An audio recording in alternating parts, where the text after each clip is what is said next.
pagi, Bu. Silakan duduk, Ibu. Oh iya, terima kasih. Perkenalkan, nama saya Nisha. Oh iya. Konselor yang bertugas di hari ini. Oh iya, selamat pagi Bu Nisa. Perkenalkan, nama saya Syafira. Oh baik, Ibu Syafira. Bagaimana kabarnya Ibu Syafira? Oh, alhamdulillah kabar saya baik. Walau ada sedikit kecemasan terkait menyusui. Oh baik, Ibu Syafira. Saya paham dan saya juga bisa merasakan bahwa ada untuk para ibu memiliki kecemasan tertentu pada saat menyusui. Tentunya di sini kami akan membantu ibu dalam sesi konseling untuk menyelesaikan kecemasannya. Oh iya Ibu Syafira, Ibu datang ke sini sendirian atau ada yang mengantarkan? Saya kesini sendirian sih Bu, kebetulan suami saya bekerja. Oke baik, Ibu Syafira sekarang masih bekerja atau sudah tidak bekerja dan Ibu tinggal di mana ya Bu? Iya, sekarang saya bekerja di salah satu perusahaan swasta. Kemudian saya juga tinggalnya itu di daerah Simpang 5. Oh begitu, cukup dekat ya Bu ke rumah sakit ini? Iya. Oh iya, kira-kira Ibu mengunjungi konselor atas dasar keinginan pribadi atau ada yang merekomendasikan Bu? Saya mengunjungi konselor ini memang atas keinginan pribadi sih Bu, karena saya belakangan ini kan sering membaca artikel mengenai menyusui. Banyak hal yang saya ingin tahu kebenarannya, dan juga saya memiliki sedikit masalah terkait keberlangsungan menyusui saya. Oh iya, di sini saya akan sambil mencatat beberapa hal yang kita diskusikan ya Bu. Izin Iya. mencatat ya. Ya Bu. Oh iya, baik Bu Syafira, saya mengapresiasi karena Ibu sudah memiliki inisiatif melakukan konseling ini. Sebelum kita melakukan konseling ini, ada baiknya kita melakukan pengukuran berat badan, tinggi badan, dan juga lingkar lengan atas. Iya. Mari Bu. Iya.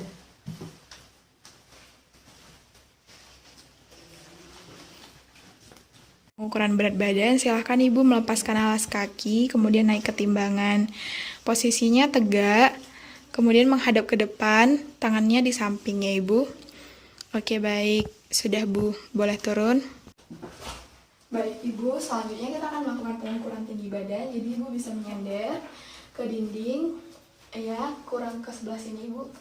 Nah, tolong tangannya, dengkul, pantat, dan tumit yang di bagian belakang menyatu ke dinding ya Bu. Permisi ya Bu, saya izin naik. Baik, tingginya 153 cm ya Bu. Selanjutnya kita akan melakukan pengukuran lingkar lengan. Oh iya Ibu, kira-kira ini bahannya tipis apa tebal ya Ibu? Tipis nih Mbak kayaknya. Oke, berarti Ibu biasa menggunakan tangan kanan atau tangan kiri? Kanan. Oke, kita menggunakan pengukuran tangan kiri ya Ibu. Oh iya. Permisi ya Ibu. Tangannya boleh dikedepankan begini.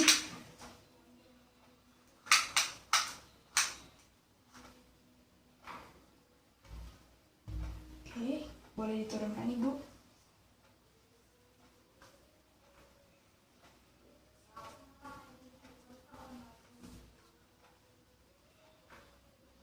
Baik, untuk nilainya 27 cm ya Ibu. Terima kasih. Mari Bu. Oke, baik Bu. Mari silahkan duduk kembali. Oh iya. Nah, di sini kita sudah mendapatkan data pengukurannya ya Ibu. Untuk berat badannya tadi 56 kg. Iya. Nah, di sini saya mau bertanya, waktu terakhir kali menimbang saat hamil berat badan Ibu berapa? Saya kan nimbang sekitar sebulan yang lalu ya Mbak. Oh iya. Itu sebelum melahirkan, itu kira-kira 61. Oh, saya mencatat ya Bu. Oh iya. Kemudian tadi untuk pengukuran tinggi badan itu 153 cm, untuk lingkar lengan atasnya itu 27 cm. Iya. Untuk lingkar lengan atasnya itu termasuk yang normal dan tidak terjadi kekurangan energi. Artinya normalnya itu lebih besar dari 23,5 cm. Baik Bu Syafira, setelah melakukan antropometri, izinkan saya untuk menjelaskan proses konseling ini. Konseling ini akan dilakukan selama 15 menit. Dalam prosesnya, kita sama-sama bekerja sama untuk menemukan strategi yang tepat untuk memecahkan permasalahan Ibu. Tentunya sesuai dengan kemampuan Ibu juga. Dan di sini kami akan memberikan informasi dan edukasi terkait ASI yang Ibu butuhkan. Jadi Ibu, kira-kira masalah seperti apa yang dapat kita selesaikan ya Bu? Jadi begini Bu, kan setelah hampir 1 bulan saya melahirkan dan menyusui, saya merasa bahwa produksi ASI saya itu sepertinya sedikit. Padahal saya sudah berniat untuk memberikan anak saya itu ASI eksklusif. Nah, saya tuh menyadari bahwa pola makan saya itu juga kurang baik selama menyusui ini. Begitu ya, Bu. Jadi sebelumnya di sini saya ada leaflet yang bisa Ibu lihat terlebih dahulu, dan Oh, apabila iya. ada yang ingin ditanyakan dapat ditanyakan, Bu. Ini ada leaflet. Di sini kita bisa mengetahui apa itu sebenarnya ASI, bagaimana pentingnya ASI, dan apa itu ASI eksklusif. Sudah bisa kita baca di sini. Nah, sekarang saya akan memberikan kepada Ibu. Jikalau memang ada yang mau ditanyakan kembali, nanti bisa kita tanyakan.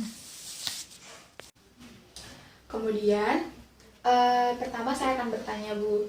Sebelumnya, ini merupakan kelahiran pertama ya, Bu? Iya, ini kalian pertama saya, Mbak. Baik.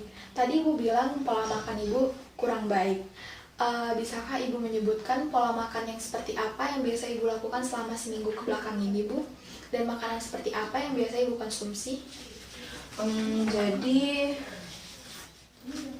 Sebelumnya izinkan saya untuk mencatat juga ya, Bu. oh iya. Jadi kan gini, Bu. Karena saya tuh sibuk bekerja. Nah, jadi saya tuh seringnya itu delivery makanannya. Nah, makanan biasanya tuh seperti ayam cepat saji, terus pizza, dan juga yang menurut saya enak lah pokoknya. Nah, kebetulan saya juga sering kan mengerjakan tugas kantor hingga larut. Jadi saya juga sering mengonsumsi kopi yang kekinian gitu. Oke, baik Ibu. Izinkan saya mengulangi. Berarti Ibu Syafira biasa mengonsumsi makanan delivery, yaitu makanan Ya. cepat saji. Kemudian Ibu juga mengonsumsi kopi. Nah, di sini memang ada yang namanya ASI booster, di mana itu membuat perasaan seorang ibu senang. Dengan perasaan seorang ibu itu senang, tentunya menyusui akan berjalan lebih baik. Saya juga mengerti bagaimana kesibukan seorang ibu yang juga bekerja. Sebenarnya, prinsipnya agar ASI yang dihasilkan itu cukup dan juga berkualitas, cukup menjaga keseimbangan makanan kita. Nah, di sini tuh ada yang namanya isi piringku. Apakah Ibu sudah pernah mendengar sebelumnya? Pernah sih, Mbak, cuma saya tuh kurang paham tentang si piringku ini.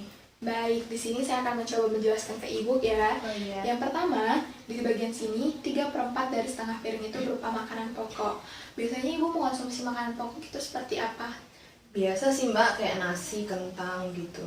Oke, di sini juga makanan pokok itu tidak hanya sekedar nasi atau kentang, bisa juga berupa roti, jagung, dan juga umbi-umbian seperti singkong. Kemudian di bagian sini tuh 1/3 dari setengah piring merupakan lauk pauk. Biasanya ada lauk hewani dan juga nabati yang berasal dari tumbuhan. Nah, untuk lauk nabatinya itu bisa berupa tempe, tahu. Tentunya Ibu sering mengonsumsi, bukan? Iya. Nah, berikutnya lauk hewani, misalnya ikan, daging, dan juga telur. Nah, di sini berikutnya itu ada buah-buahan. Buah-buahan ini dikonsumsi 1/3 dari setengah piring. Kemudian ada sayuran. Sayurannya itu berupa 3/4 dari setengah piring. Ada beberapa sayuran yang bisa digunakan untuk meningkatkan produksi ASI. Contohnya seperti daun katuk dan sayur-sayuran yang berwarna hijau, misalnya bayam. Itu dapat meningkatkan produksi dari ASI Ibu sendiri. Nah, apakah Ibu suka juga mengonsumsi bayam? Iya, Mbak, kan bayam juga terjangkau kan, Mbak, harganya. Iya, benar. Iya. Nah, apabila Ibu mengabaikan pengaturan menu seimbang ini dengan cara mengurangi porsi karbohidrat ataupun lemak ataupun sayur-sayuran, tentunya akan berdampak pada produksi ASI dan nutrisinya, Bu.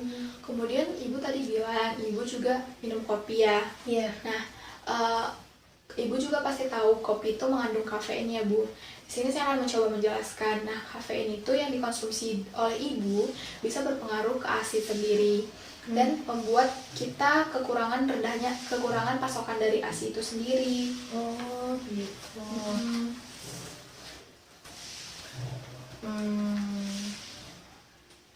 Nah, kan selama ini saya tetap mengonsumsi sayur, buah, dan ikan juga.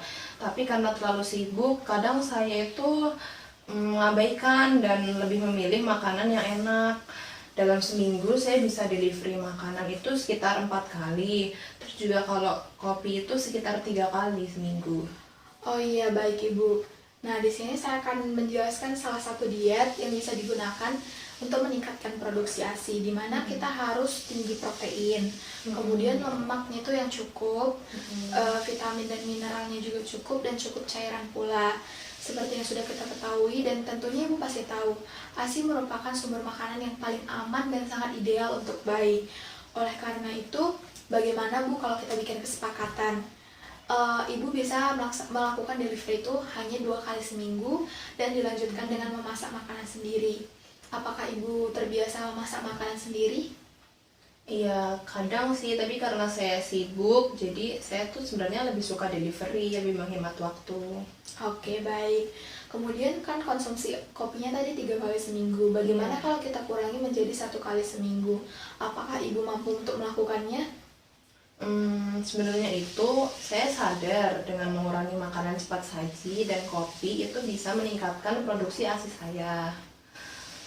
Hmm, tap- Lalu Bu, tapi makanan cepat saji itu benar-benar menghemat waktu dan kopi juga bisa membantu saya untuk lembur. tampaknya Ibu masih ragu-ragu ya untuk melakukan diet ini. Ya demi anak saya akan mencoba untuk menguranginya. Saya akan mencoba untuk memulai memasak dan mengurangi makanan cepat saji menjadi 2 kali seminggu. Tapi untuk kopi, kemungkinannya saya sanggupnya hanya 2 kali dalam seminggu. Oh, begitu ya Ibu. Sebenarnya niat Ibu untuk mengurangi delivery dan mengurangi kopi itu adalah hal yang cukup baik dan niat yang cukup baik. Kiranya kita bisa mengevaluasinya ke depan. Hmm. Oh iya Bu, kadang itu saya juga merasa produksi ASI saya itu sedikit karena sebenarnya payudara saya itu terlalu kecil dan putingnya itu cenderung masuk ke dalam. Nah, apakah hal itu bisa berdampak terhadap jumlah produksi ASI? Iya Ibu, banyak sekali ibu-ibu yang bertanya seperti itu. Begini Bu Syafira, untuk ukuran dan bentuk puting itu tidak mempengaruhi produksi ASI, apalagi besarnya payudara. Akan tetapi, untuk bentuk puting yang cenderung masuk ke dalam itu mempengaruhi keberhasilan menyusui seorang ibu. Nah, di sini saya akan mendemonstrasikan bagaimana caranya supaya mengatasi puting yang cenderung masuk ke dalam.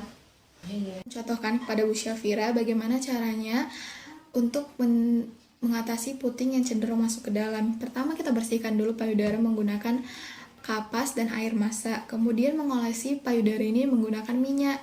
Nah, kita meletakkan kedua ibu jari kita kepada bagian areola atau bagian yang hitamnya, kemudian menggerakkan ke atas ataupun ke bawah secara bergantian dan hingga merasa hal tersebut cukup dan payudara dan puting tersebut tidak terlalu masuk ke dalam kembali. Nah, seperti itu Ibu. Kira-kira Ibu bisa melakukannya kembali bukan? Oh iya, bisa. Silahkan. Oke, jadi kan sebelumnya itu payudara tuh harus bersih ya Bu. Jadi bisa dibersihkan dulu dengan kapas dan air. Kemudian kita beri minyak. Nah, setelah itu kita letakkan kedua ibu jari di atas dan di bawah areola ya Bu ya. Nah, kemudian kita pijat ke atas dan ke bawah hingga dirasa cukup begitu. Iya benar Ibu Syafira. Dan jangan lupa pastikan terlebih dahulu payudaranya itu bersih dan dioleskan terlebih dahulu dengan minyak. Iya. Oke, jadi saya sudah merasa lega mendengar penjelasan ini. Saya rasa saya mampu untuk melakukan ini secara rutin. Tampaknya Ibu cukup cepat ya dalam memahaminya. Iya, terima kasih untuk penjelasannya. Oh iya, dari beberapa yang sudah kita diskusikan tadi, kira-kira hal apa yang sudah Ibu dapatkan? Oke, jadi saya akan mengurangi konsumsi makanan cepat saji, minum kopi, dan menjaga kebersihan payudara saya untuk meningkatkan produksi ASI dan kelancaran menyusui untuk anak saya. Kira-kira dari beberapa yang sudah kita sepakati, apakah Ibu benar-benar bisa berkomitmen? Ya insya Allah, agar ini kan juga demi anak saya juga ya Bu. Benar Ibu. Nah, saya sangat senang jika Ibu Syafira sangat bersemangat untuk melaksanakannya. Semoga semuanya dapat terlaksana dengan baik. Tetap semangat ya Ibu dalam proses mengasihi. Untuk melakukan evaluasi kembali, bagaimana kalau kita melaksanakan pertemuan 2 minggu setelah ini? Sekitar tanggal 28 April. Bagaimana Bu Syafira? Oh, kebetulan saya di tanggal 2 April bisa sih Bu. Maksud saya tanggal 28 April Bu. Oh, 28, iya bisa. Oke, berarti kita akan melaksanakan pertemuan kembali tanggal 28 April jam 7 pagi ya Ibu. Oke. Jadi cukup sekian konseling hari ini. Terima kasih karena sudah mau berpartisipasi. Selamat pagi Bu Syafira. Mari saya antarkan. Oh iya,